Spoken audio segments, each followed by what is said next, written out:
Hay máquinas que nacen para resolver un problema. Un puente conecta dos orillas. Un satélite mejora una comunicación. Un barco atraviesa un océano. Pero existe otro tipo de máquina. Una que nace para ser un mensaje.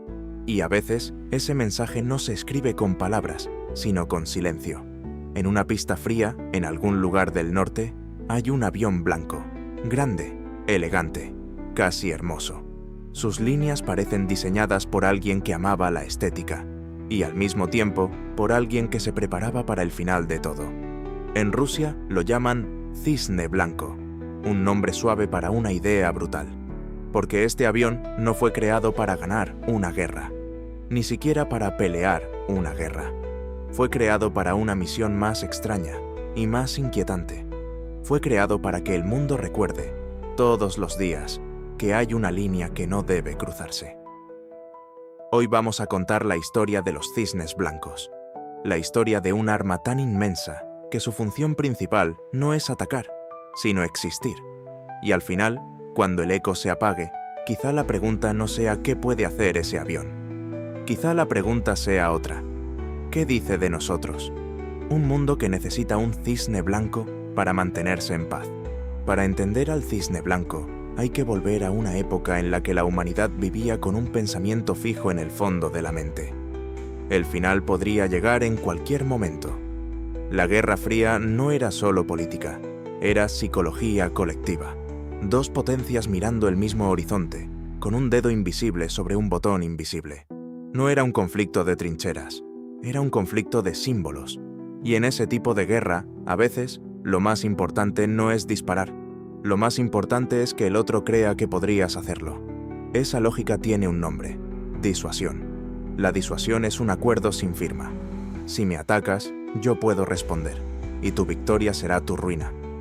En teoría, la disuasión mantiene la paz. En la práctica, la disuasión convierte el mundo en una sala de espera. Y en esa sala de espera se construyeron máquinas que no estaban hechas para el presente. Estaban hechas para el escenario que nadie quería. El cisne blanco nació en ese tipo de pensamiento. No fue un capricho, no fue un lujo, fue una respuesta. En los años 70, la Unión Soviética buscaba un bombardero estratégico moderno, capaz de operar como plataforma de misiles y, sobre todo, de representar un poder que se mantuviera incluso si todo lo demás colapsaba. Porque en la lógica del miedo, no basta con sobrevivir, hay que demostrar que puedes responder. El avión que hoy conocemos como Tu-160 empezó como un proyecto en papel, un diseño con alas de geometría variable, alas que cambian su forma, pensado para volar rápido cuando debe hacerlo y eficiente cuando necesita alcance. Pero aquí conviene detenernos, porque lo importante no es el detalle técnico, lo importante es la intención. Este no era un avión pensado para bombardear ciudades como en la Segunda Guerra Mundial, era otra época.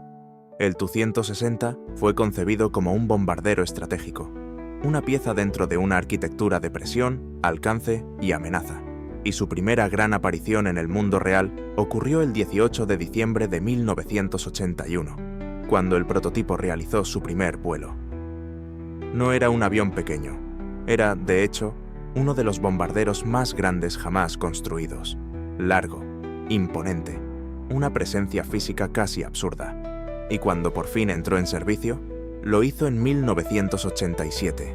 Esto es importante, 1987. Un momento tardío de la Guerra Fría, como si el mundo estuviera terminando una era, pero siguiera construyendo herramientas para un final que quizá nunca llegaría. Hay nombres que son etiquetas, y hay nombres que son mensajes. Cisne blanco no suena a arma, suena a elegancia, suena a calma. En ruso, el apodo Beli Levet está asociado a su apariencia, su pintura blanca, sus líneas suaves, su silueta cuando despega. Pero llamar cisne a un bombardero nuclear capaz es extrañamente humano. Es como si incluso el poder necesitara poesía. Y quizá esa sea la primera gran idea de esta historia. El poder no solo destruye, el poder también seduce. Un avión blanco en una pista oscura es una contradicción estética, como si el diseño quisiera decir, mira lo hermoso que puede ser el miedo. Durante décadas, el Tu-160 tuvo un papel central como símbolo de aviación de largo alcance, dentro del sistema ruso heredado de la Unión Soviética. Pero el mundo cambió. La Unión Soviética cayó. La bandera cambió. Los mapas cambiaron. Y aún así, el cisne blanco siguió ahí.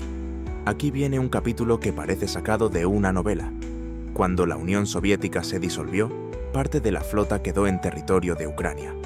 Con el tiempo, Rusia compró varios de esos aviones y otros fueron desmantelados bajo acuerdos de reducción de amenazas. No es solo logística, es simbolismo, como si el mundo dijera, hay cosas demasiado peligrosas para dejarlas sueltas. Y sin embargo, aunque la historia parecía empujar hacia el cierre de esa era, los cisnes blancos no desaparecieron, se mantuvieron, se modernizaron. Y en el siglo XXI, Rusia impulsó programas de actualización del Tu-160, conocidos por variantes modernizadas como Tu-160M, y también habló de retomar producción o construir unidades nuevas modernizadas. ¿Por qué insistir en una máquina de otra era? Porque el cisne blanco no es solo un avión, es un recordatorio. Hay un momento decisivo en esta historia, un momento en el que algo que era símbolo se volvió acción. El Tu-160 tuvo su debut de combate durante la intervención rusa en Siria en noviembre de 2015, lanzando misiles de crucero contra objetivos en ese conflicto, según reportes y cobertura especializada. No vamos a entrar en detalles técnicos del armamento, no hace falta. Lo que importa es el cambio psicológico. Durante años, el cisne blanco fue un fantasma de la Guerra Fría, una figura que existía para evitar escenarios extremos. Pero en 2015, el fantasma habló, y cuando un símbolo se usa, aunque sea una vez, su naturaleza cambia. El poder, cuando se convierte en práctica, deja de ser solo discurso, y ahí la historia se vuelve más compleja, porque la existencia del cisne blanco ya no podía explicarse solo como disuasión. Ahora también era capacidad real, demostrada, visible. Aquí está el corazón de todo. El cisne blanco es un arma diseñada para un escenario que nadie quiere, y sin embargo, requiere mantenimiento, recursos, tiempo, personas, como si el mundo estuviera pagando una factura permanente por el derecho a seguir respirando. El Tu-160 es descrito como un bombardero estratégico supersónico con alas de geometría variable, concebido para portar armamento convencional o nuclear según doctrina. Pero más allá de lo que puede portar, lo que realmente porta es otra cosa. Porta un mensaje. Y ese mensaje está dirigido no solo al enemigo, también está dirigido al ciudadano común, al mundo, al futuro. Hay una fuerza en la oscuridad. Y ahora, una pregunta incómoda. Si un arma existe para evitar la guerra, ¿por qué el mundo necesita verla? ¿Por qué desfilarla? ¿Por qué mostrarla? Hubo ocasiones en que los Tu-160 realizaron despliegues o visitas a otros países, presentadas públicamente como ejercicios o demostraciones estratégicas, incluyendo vuelos de largo alcance y visitas a lugares lejanos. Esto también es parte del lenguaje. No es solo entrenamiento, es señal. En el siglo XXI, el poder rara vez anuncia lo que pretende. Solo se deja ver. Y cuando un cisne blanco aparece, aunque sea por unas horas, dice algo. Dice, estoy aquí, puedo llegar. Recuerda. En el mundo moderno, donde todo grita, el silencio se vuelve aterrador. Y los cisnes blancos son una forma de silencio. El color blanco suele asociarse con paz, pureza, calma. Pero el blanco también puede ser otra cosa. Puede ser frialdad, puede ser distancia, puede ser el color de una sala vacía donde nadie habla. Un avión blanco, gigante, en una pista oscura, parece un objeto fuera de lugar, como si la realidad tuviera un error. Y eso es lo que hace al cisne blanco tan poderoso narrativamente. No parece un arma, pero lo es. Y en esa contradicción se esconde algo muy humano, la capacidad de envolver el peligro con belleza. Un cisne blanco es una metáfora voladora de nuestra especie. Somos capaces de crear cosas magníficas, para fines que preferiríamos no nombrar. A estas alturas, la historia deja de ser sobre Rusia, o sobre Occidente, o sobre una bandera. La historia se vuelve más amplia, se vuelve humana. porque la disuasión no es solo una estrategia militar, es una psicología global, es un sistema en el que nadie confía en nadie, y por eso todos invierten en la posibilidad del final, como si el mundo estuviera diciendo, no quiero usarlo, pero necesito que creas que puedo. Y eso crea un ciclo que se alimenta de sí mismo. Miedo, preparación, señal, respuesta, más miedo. En ese ciclo, el cisne blanco no es un objeto, es un engranaje, uno de los más visibles, y a veces lo visible es lo más efectivo. Hagamos una pausa para recordar algo importante. Este documental no está aquí para impresionar con números, pero sí necesita hechos. El Tu-160 es un diseño soviético de los años 70, con primer vuelo en 1981 e ingreso al servicio en 1987. Tras la disolución de la Unión Soviética, parte de la flota quedó en Ucrania, y en años posteriores, Rusia adquirió algunas unidades.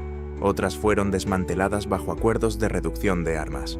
En el siglo XXI, Rusia impulsó modernizaciones del Tu-160 y se han reportado nuevas entregas o avances de la variante modernizada en años recientes.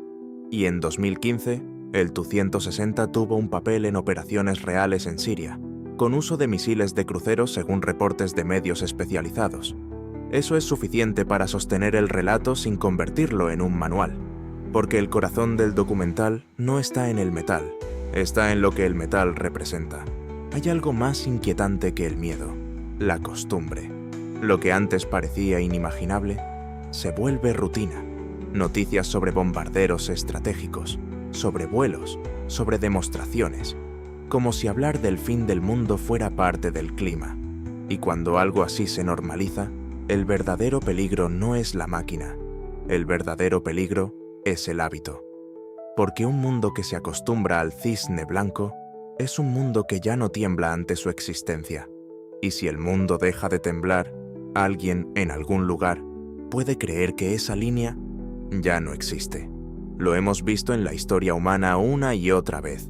Cuando construyes una herramienta extrema, siempre aparece la tentación de usarla, aunque sea limitadamente, aunque sea para enviar un mensaje, aunque sea solo una vez. El Tu-160 pasó de ser símbolo de disuasión pura a ser también demostración de capacidad real, al menos desde su uso reportado en 2015. Y cuando eso ocurre, el símbolo se vuelve más pesado, porque ya no se sostiene solo en el podría, ahora se sostiene también en el lo hizo. Esto no es un juicio moral simplista, es una observación humana. Lo que se demuestra pesa más que lo que se promete. Volvamos al principio. Un avión blanco, elegante, grande, hermoso. Un cisne, pero no un cisne de lago, un cisne de acero, diseñado para una misión que no debería existir en un mundo sano. Y sin embargo, ahí está, como si el planeta entero estuviera viviendo en un equilibrio extraño. Paz, sostenida por la amenaza. Calma, sostenida por la posibilidad del final. La historia de los cisnes blancos no es solo la historia de Rusia, ni solo la historia de la Guerra Fría. Es la historia de una especie que inventó formas de destruirse, y luego tuvo que inventar formas de impedir que se destruyera. Y en ese proceso creó íconos. Íconos que parecen arte, pero son advertencias. Al final, quizá el cisne blanco no sea el monstruo, quizá sea el espejo, un espejo que nos pregunta, en silencio, ¿en qué tipo de mundo vivimos? Si necesitamos que exista una máquina capaz de aniquilarlo todo para sentirnos seguros. Y si un día esos cisnes dejaran de existir, ¿significaría que por fin aprendimos? ¿O significaría que ya es demasiado tarde?